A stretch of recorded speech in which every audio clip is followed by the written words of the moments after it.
All right, guys, this is me again. Guys, I haven't had a chance to get on here much. Trying to get back at this right here. Got a couple of jobs that I need to get done. Guys, let's talk about masculinity. Um, and man, I tell you what, man, I was just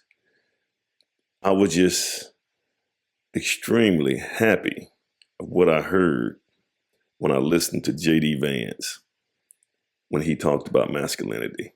Guys, let's get into it.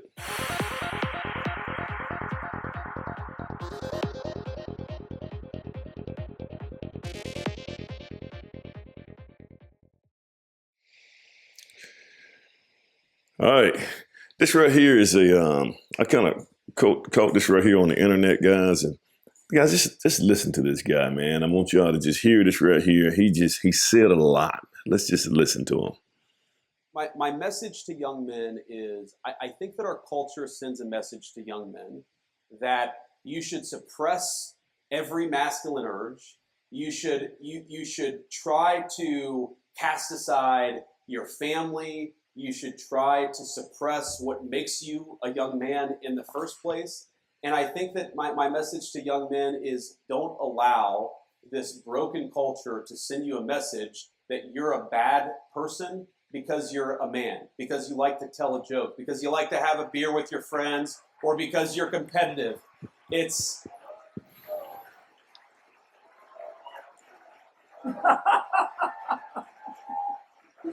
our like our message, the cultural message, and I think the president's and mine is the exact opposite, but our cultural message is I think that it wants to turn everybody, in whether male or female, into androgynous idiots who think the same, talk the same, and act the same. We actually think God made male and female for a purpose, and we want you guys to thrive as young men and as young women, and we're going to help with our public policy to make it possible to do that.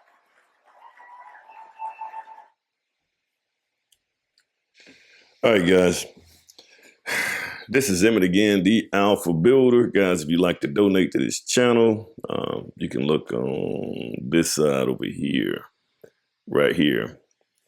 And once again, guys, anything that I get for this channel right here is just to help me with productivity.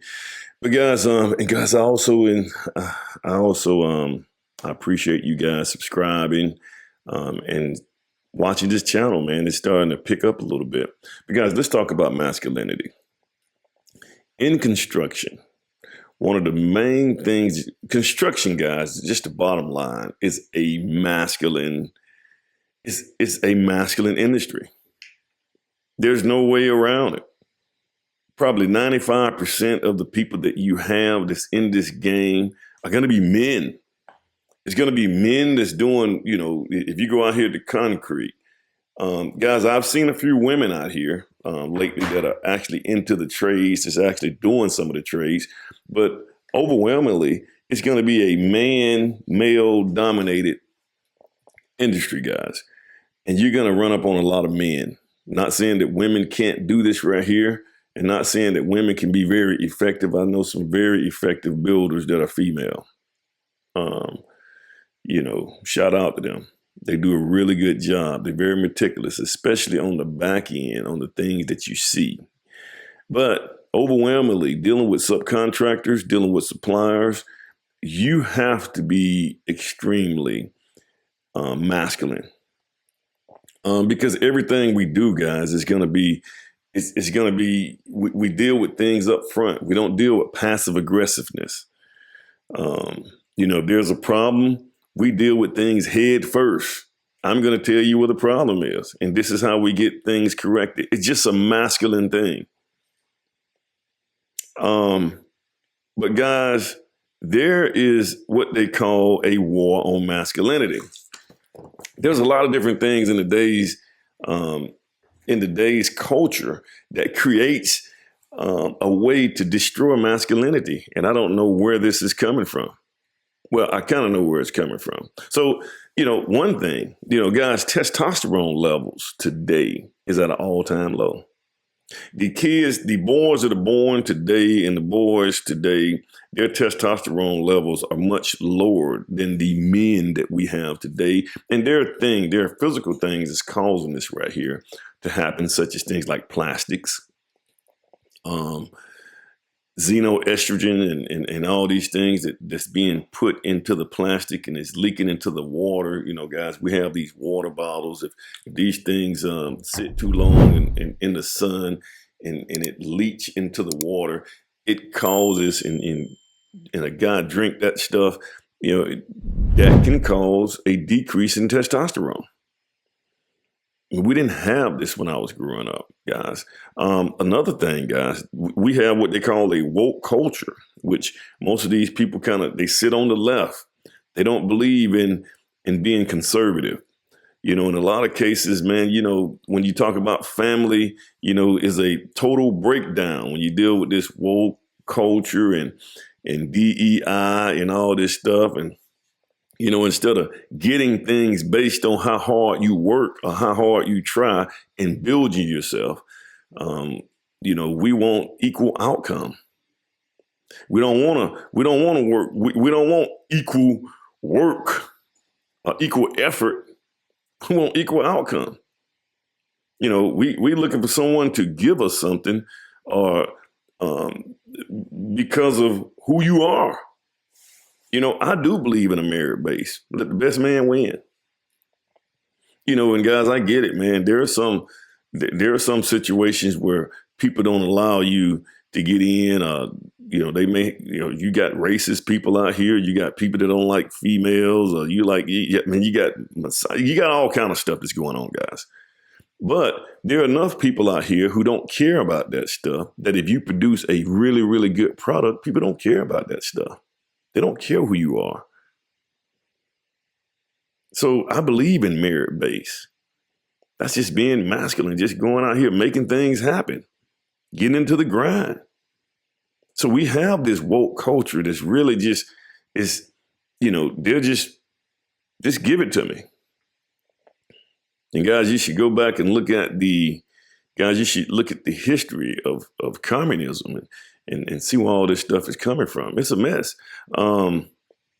We also have, I know in the Black community, you know, and typically everything usually starts with African Americans first, you know, and it's like we experiment on the African Americans before we kind of release it to everybody else. But you know, feminism. You know, initially, guys, feminism was initiated by white women who were having issues with white men. And, you know, during that time, you know, then black women, you know, black women jumped on the bandwagon. Well, during that time, guys, you know, black women didn't have the same issue with black men that white women had with black men during those times. But she jumped on it because black men were really never able to deny black women upward mobility in the system. We didn't own the banks, and some of them did, but we overwhelmingly didn't own things to deny them from being able to move upward financially. We weren't there. As a matter of fact, most of the black women during that time, they worked, you know, they actually had, in some cases, more jobs than black men. But they jumped on this feminist bandwagon. And then, you know, with the help of Lyndon Johnson and things like that, it really made it really bad because you removed the fathers from the household. And if you guys don't understand the welfare state, you guys need to research that. And also research the Monahan report. But, you know, when welfare came out, you know, they came out with the welfare state and they started giving incentives from the government. But the one criteria was you couldn't have no man in that household. So overwhelmingly, a lot of African-American women kicked the men out the household. I don't need a man. I'm strong and independent. I don't need no man. And so they end up raising a lot of these boys by themselves. And it makes, guys, if you look at how things played out, you look at when they released the welfare state, when they started these incentives, And then you go back and you look at when these boys start getting really bad with gangs and drugs and stuff like that. And guys, it is a direct result of that.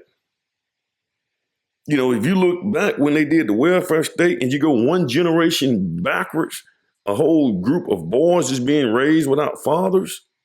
Now we had a rate of like 76%. But if you look at that, you see where all these boys, these troubled boys are. To the point that, it's guys, we're on life support right now. So that within itself, not having fathers in your household, not having a man that you can learn, because guys, men learn through visual. We learn by looking at our fathers. That's how I learn. And when you have those fathers there, man, you're talking about masculine and acting masculine. This is where we get it from.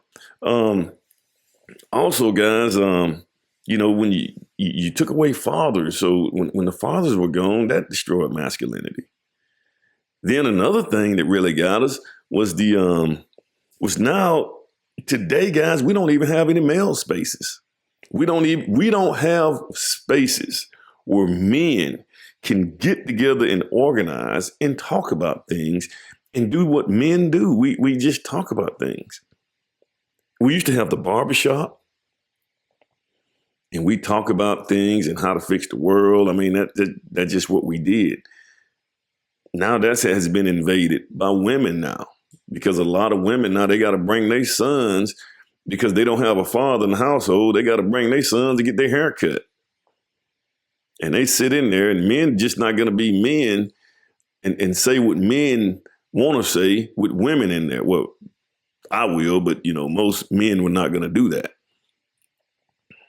So that's been cigar shops, guys. Man, cigar shops, cigar shops used to be places where you can go smoke a cigar and you can sit down and we can talk and we can watch the game and we can have intellectual discussions. Now most of the cigar shops today are just clubs. It's just another club. The music too loud. You can't even talk in them. And then you got a lot of women in there now. I had a woman just the other day. She said that, well, you don't think it's good the women in here? No, to me, it's not feminine to see a woman smoking a cigar. You can say I'm misogynist or whatever you want to say, but to me, that's just not a feminine thing that I would expect a feminine woman to do. And so this is what we got. So the male spaces are gone. And guys, another thing, man, when I'm just going to piggyback to the fathers being removed from the household. Your father and men being in those households, that's your protection. In a lot of cases, if you don't have a father in that household, it makes it very easy for other people to come in there and violate your kids. A dysfunctional cousin or uncle or aunt or whatever, they can, it makes it very easy for those guys to come in there and violate the kid. And a lot of times, guys, when you deal with kids who become homosexual and transgender and all this stuff that's coming out, like with the woke culture and all this kind of stuff, you can just do what you want to do. That stuff is a result of those kids. Now, I'm not saying all guys, but in most cases, that's a result of those kids were violated at an early age by somebody. And in most cases, they were violated because they didn't have a father there to protect them. Because people know whose kids to mess with and whose kids not to mess with. If people know me and they know how I am, well, something, they know they better not do anything. If they know me, they're not going to do anything to my kids. The same way people knew my dad. My dad, he was a big guy, man, and he was a no-nonsense man. Carried one of those shotguns in the back of his truck. They had the little gun racks in the back of their trucks back in the day. And my dad, he just didn't play. People in Evergreen knew.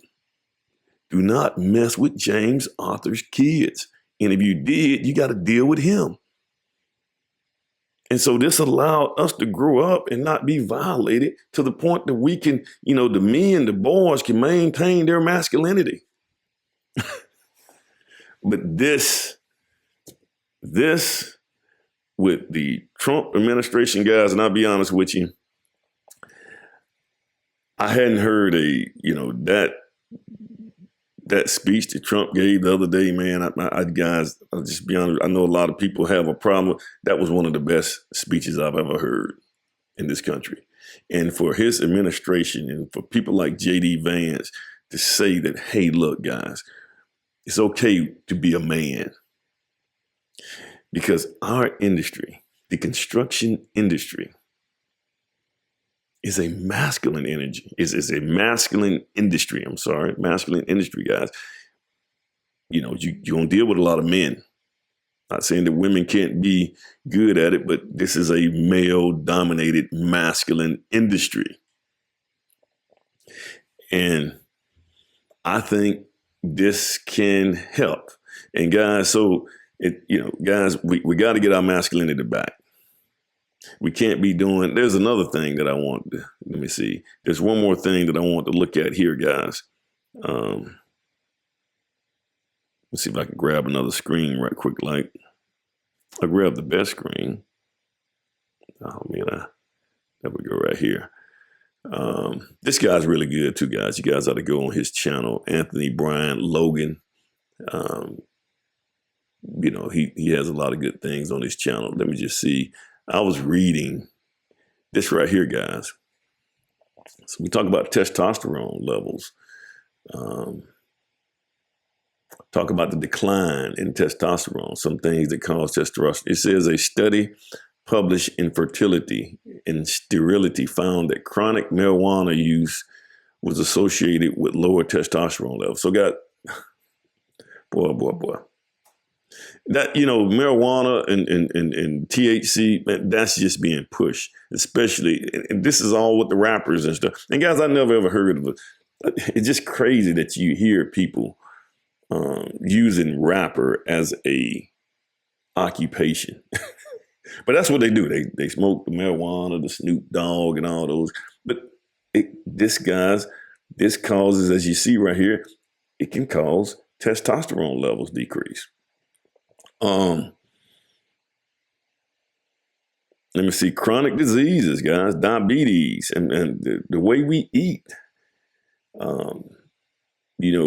Most of us are becoming overweight, which has something to do with, testosterone production decrease. Testicular injury or disease, damage or infection to the testicles can impair it. Pituitary gland disorder, nutritional deficiencies. Let's see, I'm on this right here. Yeah, nutritional deficiencies. These are some things. Chronic stress, alcohol and drug use, anabolic steroids, genetics. So, guys, if you didn't get it, if you get anything out of this right here video, one thing that I hope you get is that we have got to appreciate and we have got to embrace our masculinity. And this will help us in this industry that we're in, because this industry is a masculine industry. Construction, it's masculine. All right, guys, like, share, subscribe. Help me grow this channel, man. If you like, share, or you hit the bell button on this right here, man. But I appreciate you guys for dropping in, and you guys have a good one.